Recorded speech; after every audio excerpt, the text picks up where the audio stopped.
பழத்தோட்ட ஊழியங்கள், கர்த்தரருளின ஊழியங்கள். திராட்சை பழத்தோட்ட ஊழியங்கள், கர்த்தரருளின ஊழியங்கள். அவரில் நிலைத்திருந்து கனி கொடுப்போம், கர்த்தர் வாய்க்க செய்வார். அவரில் நிலைத்திருந்து கனி கொடுப்போம், கர்த்தர் வாய்க்க செய்வார். துதி உமக்கே, துதி உமக்கே, துதி உமக்கே என்றுமே என்றும். துதி உமக்கே, துதி உமக்கே, துதி உமக்கே என்றுமே என்றும். துதி உமக்கே என்றுமே என்றும். துதி உமக்கே என்றுமே.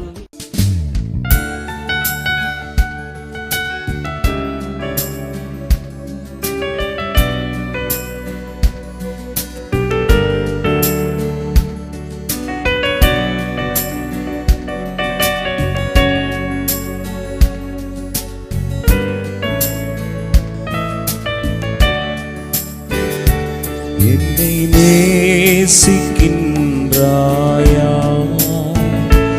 என்னை நேசிக்கின்றாயா, கல்வாரி காட்சியை கண்ட பின் நேசியாமல் இருப்பாயா. கல்வாரி காட்சியை கண்ட பின் நேசியாமல் இருப்பாயா. பாவத்தின் நகோரத்தை பாதகத்தின் முடிவினை பாவத்தின் நகோரத்தை பாதகத்தின் முடிவினை பரிகாச சின்னமாய் சிலுவையிலே பலியானேன் பாவி உனக்காய். பரிகாச சின்னமாய் சிலுவையிலே பலியானேன் பாவி உனக்காய். என்னை நேசிக்கின்றாயா, என்னை நேசிக்கின்றாயா, கல்வாரி காட்சியை கண்ட பின் நேசியாமல் இருப்பாயா.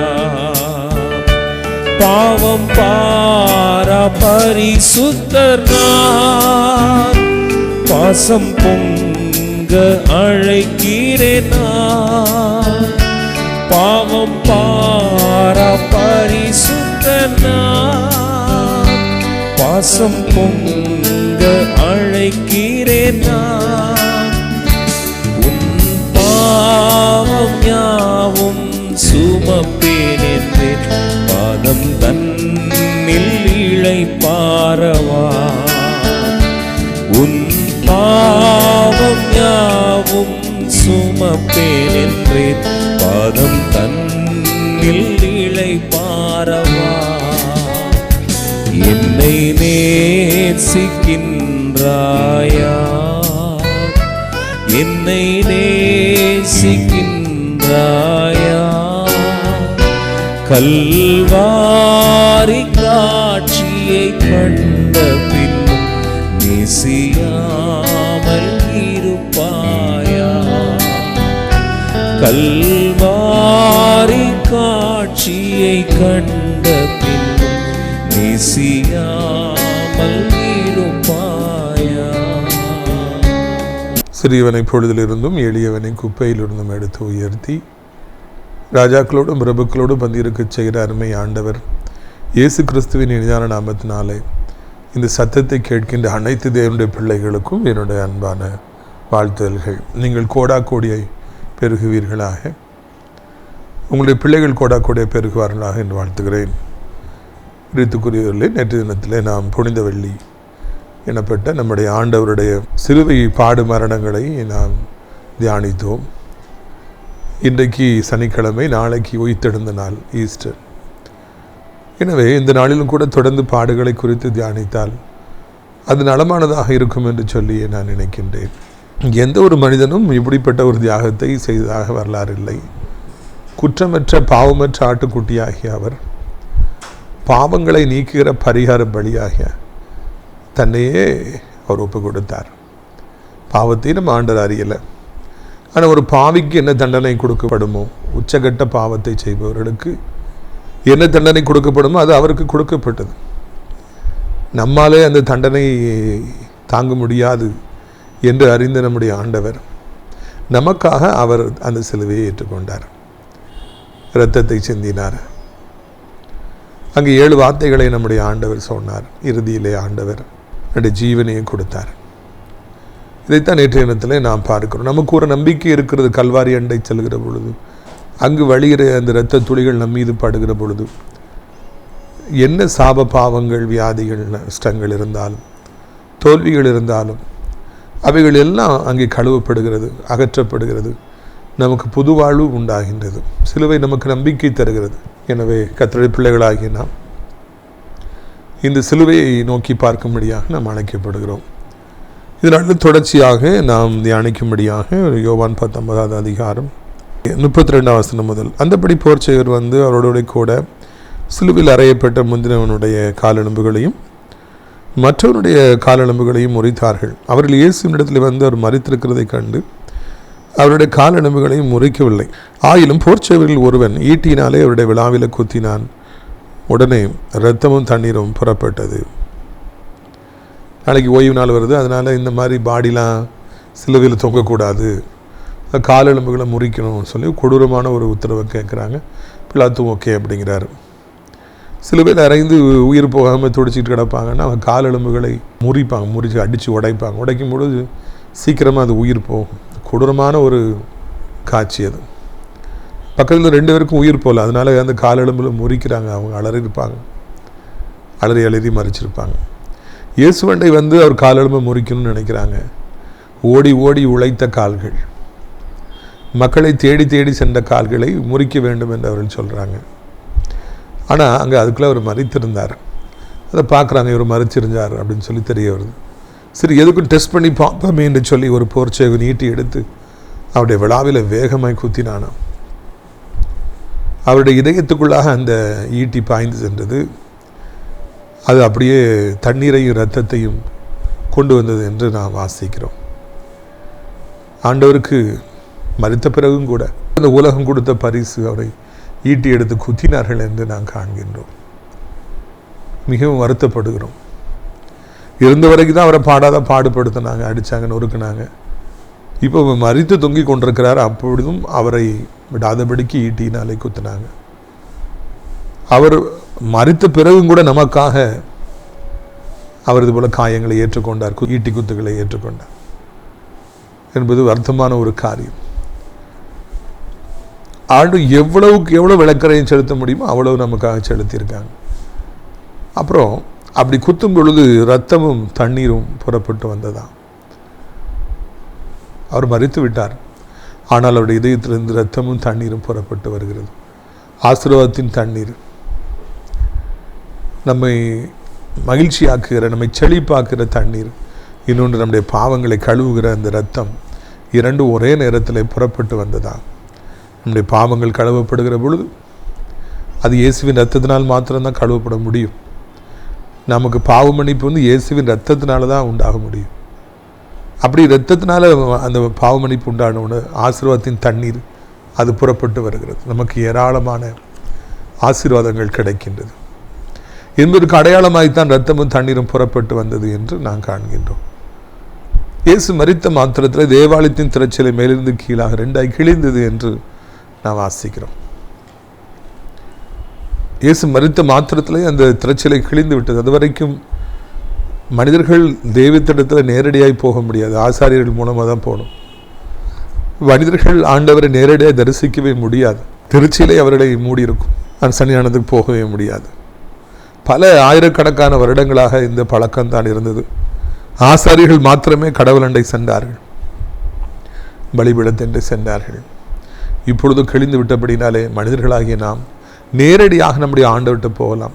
இனி யாரும் நம்மை தடுக்க முடியாது. எப்பொழுது வேண்டுமென்றாலும் இயேசுவின் இடத்துல போகலாம், ஆண்டவரிடத்துல போகலாம். நாம் வேண்டியதை கேட்கலாம், எது என்றாலும் நாம் பெற்றுக்கொள்ளலாம். இயேசப்பாவுடைய மரணம் தான் இந்த தடையை இருபுறத்திற்கும் இந்த தடையை உடைத்து போட்டது. இன்றைக்கி நீங்கள் மிக பரிதாபமான ஒரு நிலைமையில் இருக்கலாம். எங்கிருந்தாலும் இயேசுவை நீங்கள் கூப்பிடுங்க. திருச்சபைக்கு செல்ல முடியாதபடிக்கு வீட்டில் தடை பண்ணப்பட்டிருக்கலாம். நீங்கள் இருக்கிற ஊரில் ஆலயம் இல்லாமல் இருக்கலாம். நீங்கள் ஆலயத்துக்கு போக முடியாதபடிக்கு பல தடைகள் இருக்கலாம். பரவாயில்லை, எங்கிருந்தாலும் நீங்கள் ஆண்டவரை கூப்பிடுங்க. ஏனென்றால் இப்பொழுது தடையெல்லாம் நீங்கி போய்விட்டது. என்னுடைய ஆவிக்குரிய வாழ்க்கையின் ஆரம்ப பகுதியே என்னால் ஆரம்பித்தேன்னா ஆண்டவர் நோக்கி கூப்பிடணும், அவ்வளோதான். டெய்லி முட்டகால் போட்டு இயேசுவே இயேசுவே என்று நான் கூப்பிட்டு கொண்டே இருப்பேன். அது நான் படித்த கல்லூரியில் 9 மணிக்கு சைலன்ஸார் பெல் அடிச்சிடுவாங்க, யாரும் வெளியே வரக்கூடாது. கதவை பூட்டி விட்டு லைட்டை ஆஃப் பண்ணி விட்டு இயேசுவே இயேசுவே என்று முழங்கால் படிக்கிட்டு நான் ஆண்டவரை கூப்பிடுவேன். அந்த இரவுதோறும் ஜெபிக்கிற ஜெபங்கள், 9 மணிக்கு மேலாக நான் ஜெபிக்கிற ஜெபங்கள் என்னுடைய வாழ்க்கையை மாற்றி அமைத்தது. என்னை ஊழியக்காரனாக மாற்றியது. பரிசுத்த ஆவியானவரை பெற்றுக் கொடுத்தது. ஆவிக்குரிய வரங்களை ஆண்டவர் எனக்கு பெற்றுக் கொடுத்தார். நான் அவரை கூப்பிட கூப்பிட இன்றைக்கு வரைக்கும் ஆண்டவர் அதிசயங்களையும் அற்புதங்களையும் செய்து கொண்டே இருக்கின்றார். நான் இப்பொழுது ஆண்டவரை நோக்கி பார்க்கிற பொழுது எந்த தடையும் எனக்கு இல்லை, எந்த திரைச்சியிலையும் என்னை தடுப்பதில்லை. ஆண்டவர்கள் நேரடியாக பேச முடிகிறது. இந்த அனுபவத்திற்குள்ளாக நீங்களும் வர வேண்டும் என்று சொல்லி உங்களை அன்போடு அழைக்கின்றேன். எங்கிருந்தாலும் சரி நம்ம ஆண்டவர்கிட்ட போக முடியும். மருத்துவமனையில் படுத்துட்டு இருந்தால் கூட நம்ம ஆண்டவரை நோக்கி கூப்பிட முடியும். இன்றைக்கி மருத்துவமனைகளுக்கு பஞ்சம் இல்லை. அங்கே வியாதினால் படுத்து கிடக்கிறவங்க பஞ்சம் இல்லை. அன்னைக்கு பெதஸ்தா குளத்தரையில் படுத்து கிடந்தவங்களுக்கு பஞ்சமே இல்லை. ஆயிரக்கணக்கான படுத்திருந்தாங்க. இன்றைக்கி வியாதிப்பட்டு வீட்லேயும் மருத்துவமனைகளிலும் ஹாஸ்பிட்டலையும் நிறைய பேர் படுத்துருக்குறாங்க. நீங்கள் எங்கே இருந்தாலும் இயேசு நோக்கி கூப்பிட்டு பாருங்கள். உடனடியாக ஆண்டவர் உங்களுக்கு செவி கொடுப்பார். உடனடியாக உங்களுடைய வியாதியை மாற்றுவார், உங்களுடைய காயங்களை ஆற்றுவார், புண்களை மாற்றுவார், உங்களுக்கு புது வாழ்வு தருவார் என்பதை உங்களுக்கு நான் நினைவூட்டும்படியாக விரும்புகிறேன். இந்த இயேசப்புடைய மரணம் அவரிடத்தில் நேரடியாக, கடவுளிடத்தில் நேரடியாக நாம் பேசும்படியாக, நேரடியாக நாம் இடைப்படும்படியாக நமக்கு அற்புதமான ஒரு சந்தர்ப்பத்தை உருவாக்கி தந்திருக்கிறது என்பதை நான் உங்களுக்கு நினைவூட்ட விரும்புகிறேன். பாருங்கள், 38 இவைகளுக்கு பின்பு அரிமத்திய ஊரானும் யூதருக்கு பயந்ததினால் இயேசுவுக்கு அந்தரங்க சீசனுமாக யோசேப்பு இயேசுவின் சரத்தை எடுத்துக்கொண்டு போகும்படி பிலாத்துவிடத்தில் உத்தரவு கேட்டான். பிலாத்து உத்தரவு கொடுத்தான். ஆகையால் அவன் இயேசுவின் சரத்தை எடுத்து கொண்டு போனான். அவர்கள் இயேசுவின் சரத்தை எடுத்து யூதர்கள் அடக்கம் பண்ணும் முறையின்படியே அதை சுகந்த வர்க்கங்களுடன் சீலைகளில் சுற்றி கட்டினார்கள். அவர் சிலுவையில் அறையப்பட்ட ஒரு தோட்டமும் அந்த தோட்டத்தில் ஒரு காலம் ஒருவன் வைக்கப்பட்டாத ஒரு புதிய கல்லறையும் இருந்தது. அந்த இடத்துல இயேசு வைத்தார்கள். அப்புறம் அரிமத்தையா ஊரான யோசேப்பு வர்றார். பிலாத்துட்ட போகிறார். அவருடைய சரத்தை கொடுங்க, அடக்கம் பண்ணுன்னு சொல்லி கேட்குறார். 12 சீசரில் ஒருத்தர் இறந்துட்டார், 11 பேரும் கேட்கல. அப்படி குடும்பத்தார் கேட்கல, யாரும் கேட்கல. ஆனால் முற்றிலும் எதிர்பாராத விதத்தில் அரிமத்தையா ஊரான யோசேப்பு அவர் போய் கேட்குறார், நான் இயேசுவை அடக்கம் பண்ணட்டும், எனக்கு இயேசுப்போட சரத்தை தாங்கன்னு சொல்லி அவர் போய் கேட்டாராம். எத்தனை அன்பை எத்தனை காலமாக அவர் மறைத்து வைத்திருந்திருப்பார் என்றால், தன் உள்ளத்தில் எவ்வளவு அதிகமாக இயேசுவை நேசித்திருப்பார் என்றால், உலகமே ஆண்டவருக்கு எதிராக நின்ற பொழுது அவர் துளியிலும் கவலைப்படாத போய் துணிந்து ஆண்டவர் சரத்தை போய் பிலாத்துட்ட கேட்டாராம். பல வருடங்களாய் அடக்கி வைக்கப்பட்டிருந்த அந்த அன்பு, பூட்டி வைக்கப்பட்டிருந்த அந்த அன்பு முக்கியமான நேரத்தில் வெளிப்படுகிறது. ஆண்டவர் இயேசுவை அடக்கம் செய்த மாபெரும் பாக்கியத்தை அந்த யோசேப்பு பெற்றார் என்று நாம் இந்த இடத்துல வாசிக்கிறோம். அது வரைக்கும் அவர் அதிகமாக நெருக்கமாக இருந்ததில்லை, மனசுக்குள்ளே தான் வச்சுருந்தார். அவர் அவ்வளோ பாசம் வச்சுருக்காருன்னு யாருக்குமே தெரியாது. ரொம்ப காலமாக அந்த அன்பு ஒளிந்தே இருந்தது. இப்பொழுது அது வெளியரங்கமாகி வருகிறது. அவர் ரகசியமான சீசனாக இருந்தார். நிறைய பேர்கள் இன்றைக்கி இயேசப்போட சீசராக இருக்காங்க, ஆனால் வெளியே தெரியறதில்லை. என்ன மாதிரி ஆட்கள்லாம் ஊழியம் செய்கிறதுனால, பல இடங்களில் போய் இயேசுவை அறிவிக்கிறதுனால நாங்கள்லாம் இயேசப்போட பிள்ளைகள் ஊழியக்காரர்கள்னு சொல்லி தெரிய வருது. பல இடங்களுக்கு ஓடுறதே வாழ்க்கையில் வழக்கமாக வைத்திருக்கிறோம். எப்படியாவது இயேசுவை அறிவிக்க வேணும், அநேகரை இயேசப்பாவுடைய மந்தையில் சேர்க்க வேண்டுங்கிற நோக்கத்தில் ஓடுறோம். ஆனால் இந்த அரிமத்தையா ஊரானாகிய யோசேப்பை போல நிறைய பேர் இன்றைக்கு ஆண்டவரை ரகசியமாக சேவிக்கின்றவர்களாக இருக்காங்க. அவங்க கிறிஸ்தவர்கள் யாருமே சொல்லவே முடியாது. ஆனால் அவங்க இயேசப்பா ரொம்ப நேசிக்கிறவங்களா, ரகசியமாக தேடுறவங்களா இருப்பாங்க. ரகசிய கிறிஸ்தவர்கள். சில வருஷங்களுக்கு முன்னால் ஊழியத்தில் மேகசின் மினிஸ்ட்ரியை ஸ்டார்ட் பண்ணுறதுக்காக முடிவு செய்தோம். அப்பொழுது நண்பர்கள்லாம் சேர்ந்து என்னை ஒரு பெரிய ஊருக்கு அழைத்து கொண்டு சென்றார்கள். பிரிண்டிங்க்கு அது புகழ்பெற்ற ஊர். அன்று அறியாத பெயரை உடைய ஒரு ப்ரெஸ்ஸில் போய் என்னை இன்ட்ரடியூஸ் பண்ணாங்க. அவர் ரொம்ப ஜென்டில்மேனாக இருந்தார். அப்போது அவர் ப்ரெஸ்லேயே அடிக்கணும்னு சொல்லி பேசி முடித்தோம். நல்ல குவாலிட்டியாக அடிப்பாங்க. 1 வருடம் 2 வருடம் ஆன பிறகு தான் எனக்கு தெரிஞ்சது அவர் ஒரு ரகசிய கிறிஸ்தவர் என்று. வாய்ப்பே கிடையாது. உங்கள் அம்மாவுக்கு உடம்பு சரியில்லாமல் இருக்கும்போது முதலாக ஏசப்பாட்ட போயிருக்காங்க. ஏசப்பா சுகம் கொடுத்துருக்காங்க. அதிலிருந்து அவர்கள் ரகசியமாக ஏசப்பாவை ஏற்றுக்கொண்டார்களாம். அநேக பேர்கள் இதுபோல் வெளியே அவங்களுக்கு தெரியவே தெரியாது. பார்த்தா ஆண்டவர் அறியாதவர்கள் மாதிரி இருப்பாங்க. ஆனால் அவர்கள் இயேசுவை நேசிக்கிறார்கள், இயேசுவை ஏற்றுக்கொண்டிருக்கிறாங்க. வெளியே காண்பிக்க மாட்டாங்க. ஆனால் அவர்கள் இயேசுவை அதிகமாக நேசிப்பார். ரகசியமாக இயேசுவை நேசிக்கிறவர்கள் எத்தனை பேர் தெரியுமா? ஆண்டவருடைய அவர்கள் பிள்ளைகள் யாருக்குமே தெரியாத, ஆனால் அவங்க ரகசியமாக ஆண்டவர் தேடிக்கிட்டே இருப்பாங்க. நிறைய பேர்களை நான் சந்தித்திருக்கிறேன். ஊழியத்தின் மூலமாக ரட்சிக்கப்பட்ட அநேகர் அப்படியாக இன்னும் ரகசிய கிறிஸ்தவர்களாக இருக்காங்க. ஆனால் அவங்க ரகசிய கிறிஸ்தவர்களாக இருக்கிறாங்கனால அவங்களால என்ன பிரயோஜனம் அப்படி நம்ம நினைக்கக்கூடாது. ஒரு நாள் வரும்போது அவங்க தான் ரொம்ப வைராக்கியமாக இருப்பாங்க. நம்மளை விட அவங்க தான் வெளிப்படையாக செயல்படுவாங்க. ஸோ அவங்கள ஒரு நோக்கத்தோடு தான் ஆண்டவர் வச்சுருக்காரு. நோக்கத்தோடு தான் ஆண்டவர் அவங்கள தெரிஞ்சிருக்காரு. நோக்கத்தோடு தான் அவங்கள ஒழித்து வைத்திருக்கிறார். உங்களையும் கூட இன்றைக்கி ஆண்டவர் ஒழித்து வைத்திருக்கலாம். நீங்கள் சீனுக்கு வராமல் இருக்கலாம், வெளியே வராமல் இருக்கலாம். டைம் வரும்போது கண்டிப்பாக நீங்கள் வெளியே வருவீர்கள். இவருக்கு கேட்குறாரு, பாடியை நல்லா வாஷ் பண்ணி சுகந்த வர்க்கங்களை வச்சு சீலைகளை சுற்றியாரா ஒருவனும் ஒரு காலம் வைக்கப்பட்டுறாத ஒரு கல்லறையில் இயேசுவை கொண்டு போய் வைத்து மிக சிறப்பாக அடக்கம் பண்ணினார் என்று நாம் வாசிக்கிறோம். அதற்காக நாம் சந்தோஷப்படுகிறோம். யாருமே அந்த பாடியை கேட்கலன்னா அனாதை பணமாக அவர் கிடந்திருப்பார். அவர் செய்த ஊழியத்து நிமித்தமாக ஒரு மனிதன் அவருடைய சரீரத்தை வாங்கி அடக்கம் பண்ணினான் என்று நாம் வாசிக்கிறோம். ரொம்ப சந்தோஷப்படுகிறோம். பிரியத்துக்குரியவர்களே, இதை போல ஒரு அனுபவம் நம்மை சந்தோஷப்படுத்துகிறது, நம்மை மகிழ்ச்சியாக்குறது. இயேசு மரித்தவுடன் நிறைய நெஞ்சில் அடிச்சுட்டு அழுதுகிட்டே போனாங்களாம். இயேசு பயங்கர சத்தமிட்டு அவர் உயிரை கொடுத்த பொழுது பூமி அசைந்ததாம், கல்லறைகள் திறந்ததாம், நிறைய பரிசுத்தவான்கள் அந்த கல்லறையிலிருந்து வெளியே எழும்பி பரிசுத்த நகரமாக எருசலேமில் காணப்பட்டார்கள் என்று நான் காண்கின்றோம். இயேசு மரித்தவுடன் எங்கள் நேரம் வந்துருச்சுன்னு சொல்லி கல்லறைகள் திறந்துதான், பரிசுத்தவான்கள் உயிரோடு எழும்பினாங்களாம். பயங்கரமான ஒரு நிகழ்வு நடந்ததை பார்க்குறோம். ஒருவேளை பிறகு இது ஆண்டோட வேலை வரலன்னா அவங்க மறுபடியும் போயிருப்பாங்க. அடக்கம் பண்ணப்பட்டவர்கள் எல்லாரும் உயிரோடு கூட ஒரு நாளில் எழும்புவார்கள். இந்த உலகத்தில் ஏசப்பாவுக்குள்ளே வாழ்ந்து மறித்தவங்க அடக்கம் பண்ணப்பட்டிருக்கிறாங்க. ஒரு நாள் அவங்க உயிரோடு எழும்புவாங்கிறதுக்கு இந்த வசனங்கள் நமக்கு சுட்டைத்து காண்பிக்கின்றது. உயிரோடு எழும்பிட்டாங்களா, எழும்பி நடமாடினாங்களாம், பரிசுத்த நகரத்துக்கெலாம் வந்தாங்களாம். எல்லாரும் ஆச்சரியப்பட்டிருப்பாங்க இல்லையா? இந்த உலகத்தில் எல்லோருக்கும் ஒரு மறுபடியும் ஒரு வாழ்வு இருக்கிறது. மறித்து போகிற எல்லாருக்குமே இன்னொரு வாழ்வு இருக்கிறது. ஆண்டவரோட நித்திய காலமாக நான் வாழுகிற வாழ்க்கை. இந்த உலகத்தில் நான் கண்ணை மூடி ஓய்வெடுத்து கொண்டிருக்கிற பொழுது ஒரு நாள் வருகிறது, ஆண்டவர் நம்மை உயிரோடு எழுப்புகிறார். அப்பொழுது நாம் ஆண்டவரோட நித்திய காலமாக நாம் வாழ்கிறோம். எனக்கு அந்த சம்பவத்தை வாசிக்கிற பொழுதெல்லாம் மிகவும் பரவசமாக இருக்கும். மரணத்தை குறித்து நம்பிக்கையற்ற எத்தனை பேர் போகிறாங்க. ஆனால் நமக்கு ஒரு நம்பிக்கை இருக்கிறது. நம்முடைய வாழ்வில் ஆண்டவர் நம்மை உயிரோடு கூட எழுப்புவாருங்கிற செய்தி நமக்கு கொடுக்கப்படுகிறது.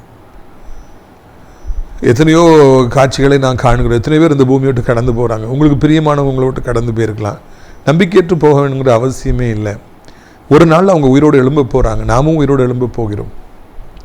நமக்கு ஒரு நித்தியமான வாழ்க்கை உண்டு, ஆண்டவரோடு கூட வாழ்கிற ஒரு வாழ்க்கை உண்டு என்பதை நான் உங்களுக்கு நினைவூட்டும்படியாக விரும்புகின்றேன். பிரியத்துக்குரியவர்களே, இவங்க எல்லாரும் காட்சியை பார்க்குறாங்க. திருச்சியில் 2 கிழியுது, பூமி அதிருது, மறிச்சவங்க உயிரோடு எழும்புறாங்க, காரிருள் பூமியை சூழுது.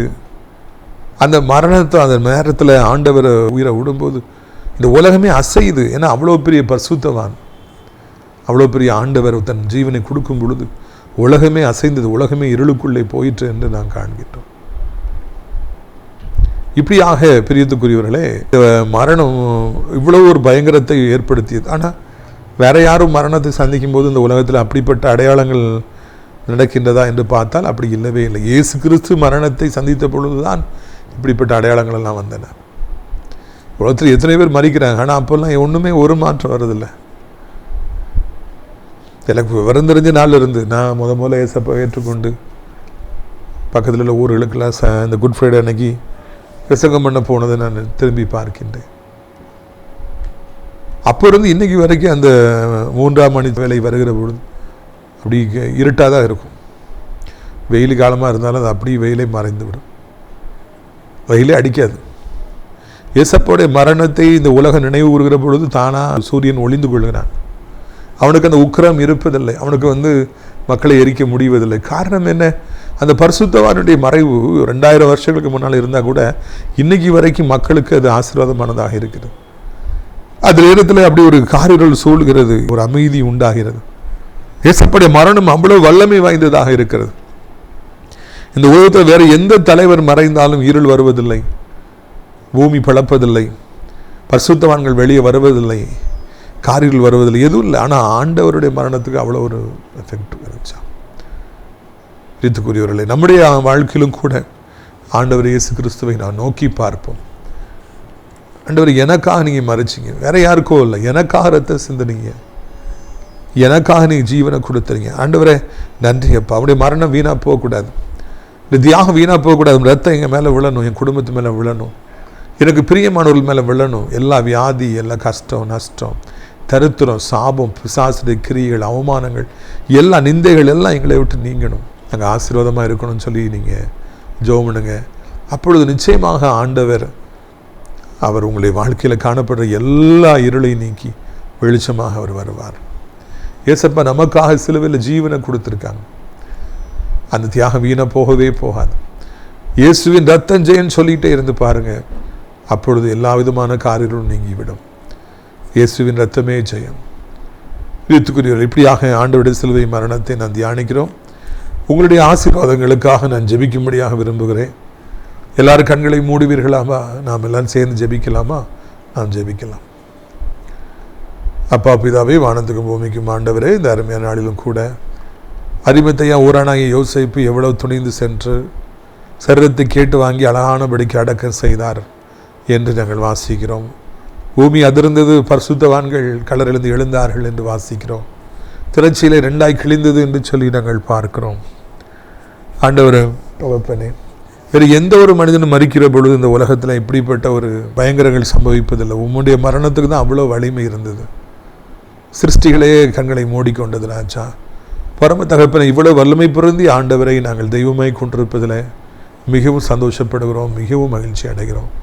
இப்பொழுது கூட ஆண்டவரை இந்த சத்தத்தை கேட்குற பிள்ளைகளுடைய வாழ்க்கையில் காணப்படுகிற எல்லா இருளையும் எல்லா பயங்கரங்களையும் கத்தாவே நீரே நீக்கி போடும்படியாக, நீரே அதிசயங்களை காண செய்யும்படியாக கத்தாவே கண்ணீரோடு மன்றாடுகிறோம். சந்தாரா ரீபாலா கபானா ரபோனா கபோலா ரபோனா கரபானா கரபாலா ஷஹலஹரா.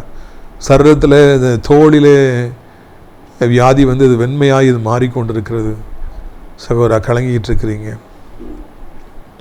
அதனால் என்ன பண்ண சொல்லி தெரியாத ஒரு சூழ்நிலையில் இருக்கிறீங்க. இயேசுவின் ரத்தம் உங்கள் அந்த தோளில் பட்டு இப்பொழுது உங்கள் மேலே சிந்தப்பட்டு அந்த வெண்மையான அந்த தோள்களெல்லாம் அப்படியே நார்மலான கலராகி மாறுகிறது. நாகமானுடைய தோஷம் நீங்கியது போல உங்களுடைய தோஷம் நீங்குவதை நீங்கள் பார்க்கின்றீர்கள். கோராதியா மாலா கர கோரோனியா கபாலரணா. 3 பேர்கள், முக்கியமான நபர்கள் உங்களுடைய வாழ்க்கையில் சகோதரி உங்களை விட்டு தொடர்ந்து வரிசையாக போயிட்டாங்க. தனிமைப்படுத்தப்பட்டிருக்கிறீங்க, யாரும் இல்லாமல் இருக்கிறீங்க, ரொம்ப மனதளவில் பலகீனப்பட்டிருக்கீங்க. வாழவே எனக்கு முடியாது, எனக்கு வாழவே தெரியாது, நான் எப்படி வாழ்வேன்னு தவிச்சிட்ருக்கிறீங்க. இயேசு உங்களுக்கு அவர் மனம் இறங்குகிறார். இயேசு உங்கள் வாழ்க்கையில் காணப்படுகிற அந்த தனிமை துயரத்தை இப்பொழுதே நீக்குகிறார், உங்களை பலப்படுத்துகிறார், ஸ்திரப்படுத்துகிறார், தூக்கி நிறுத்துகிறார். நன்றி அப்பா. சகோதரா, எவ்வளவு பணம் போனான்னு, எவ்வளவு நெருக்கடிகள் வந்தால் என்ன, கவலைப்படாதீங்க. ஓ ரிமான் தூமாலா காரியா கபூனா தரா. நீ இழந்து போன எல்லாவற்றையும் உனக்கு திரும்ப தருவேன், புதிதாகவும் உனக்கு தருவேன். ஆண்டவர் இந்த நாளிலிருந்து உங்களை ஆசீர்வதிப்பார். நீங்கள் இழந்து போன எல்லாவற்றையும் உங்களுக்கு தருவார். உங்களை அளவில்லாமல் ஆண்டவர் ஆசீர்வதிக்க போகிறார். மர்ச்சா கச்சா ரூத்தோ ரோனோ தோரா போனோ கடபாலா தூரா கலபாரா தனியாரா கரபாலா ரீகாரா ரீபோ மஹபோ காரா தியானா கரா. நீ வாங்கி போட்ட இடத்தெல்லாம் சாத்தா ஒன்றுத்துக்கு இல்லாமல் ஆக்கிட்டான். ரியல் எஸ்டேட்டில் நீங்கள் இன்வெஸ்ட் பண்ணிங்க, இப்போ அந்த இடம்லாம் வேல்யூவே இல்லாமல் இருக்குது, விற்கவே மாட்டேங்குது. அதனால் என்ன பண்ணணும்னு சொல்லி தெரியாமல் இருக்கிறீங்க. இன்றைக்கு ஆண்டவர் அந்த நிலங்களிலிருந்து சாபங்களை எடுத்து போடுகிறார். சீக்கிரத்தில் அவைகள் நல்ல விலைக்கு விற்று உங்கள் வாழ்க்கையில் உங்களை பாத்திரங்கள் நிரம்பி வழியும்படியாக ஆண்டவர் செய்ய போகிறார். சத்தத்தை கேட்குற பிள்ளைகள் ஒவ்வொருவரையும் ஆசீர்வதியும். இரவு நித்திரை வராத பிள்ளைகளுக்கு நல்ல நித்திரையை தாரும். நடக்க முடியாத பிள்ளைகள் நடக்க உதவி செய்யும். மாடிப்பள்ளி ஏறி இறங்க முடியாதவர்களுக்கு உம்முடைய பலனை தாரும். யார் கால்களில் புண்ணு இருக்கிறதோ மறையட்டும், கட்டிகள் மறையட்டும், கொடூரமான ஆட்கொள்ளி வியாதிகள் மறையட்டும். அப்பா நீரே அப்படி செய்வீங்க. உமக்கு ஸ்தோத்திரம். வயதான கீழ் விழுந்து விடாதபடி 2 கையால் ஏந்தி கொள்ளுங்க. நீண்ட காலமாய் குழந்தை இல்லை, திருமணம் ஆவல் என்பவர்களுக்கு கர்த்தர் அதிசயத்தை காண செய்யும், அற்புதத்தை காண செய்யும். ஆண்டவர் இந்த நாளிலும் கூட வாலிபத்து பாவங்கள், போதை, பைக்கு, மொபைல் அடிமைத்தனங்கள் இருப்பவர்களை விடுவித்து கொண்டு வர வேண்டும் என்று கெஞ்சுகிறோம். அதிசயங்களை காண செய்ய வேண்டும் என்று கெஞ்சுகிறோம். உலகம் இருக்கிற நாடுகளில் இருக்கிற சண்டைகள் ஓயட்டும். கேஸு, பெட்ரோல், டீசல் விலை குறையட்டும். அப்பா மக்கள் என்ன செய்வாங்க? அமைதி உண்டாகட்டும். இந்தியாவை ஆசீர்வதி, அனைத்து மக்களையும் ஆசீர்வதி. நாசிரிய திராட்சை பழத்தோட்ட ஊழியர்களையும் சீக்கிரம் நாள்தோறும் நிகழ்ச்சியை பார்க்கிற அறிமுகப்படுத்துகிற மக்களை ஆசீர்வதி. அடைக்கலான் குருவி முதியோர்களுக்கு சேர அநேகரை அழைத்து கொண்டு வரும். மகிமைப்படும். இயேசு மூலம் ஜெபிக்கிறோம் நல்ல பிதாவே, ஆமென். என் ஆத்துமாவை கர்த்தரை சோத்திரி, என் முழுவதுமே அவருடைய பரிசுத்த நாமத்தை சோத்திரி. என் ஆத்துமாவை கர்த்தரை சோத்திரி, அவர் செய்த சகல உபகாரங்களை ஒரு பொழுது மறவாதே. ஆமென். கர்த்தராகிய இயேசு கிறிஸ்துடைய கிருபையும் பிதாவாகிய தேவனுடைய அன்பு பரிசுத்தாடி அன்யோன்யம் ஆதரவு நம் அனைவருக்கும் என்றைக்கு சதா காலங்கள் வைத்திருப்பதா. அல்லேலூயா, அல்லேலூயா.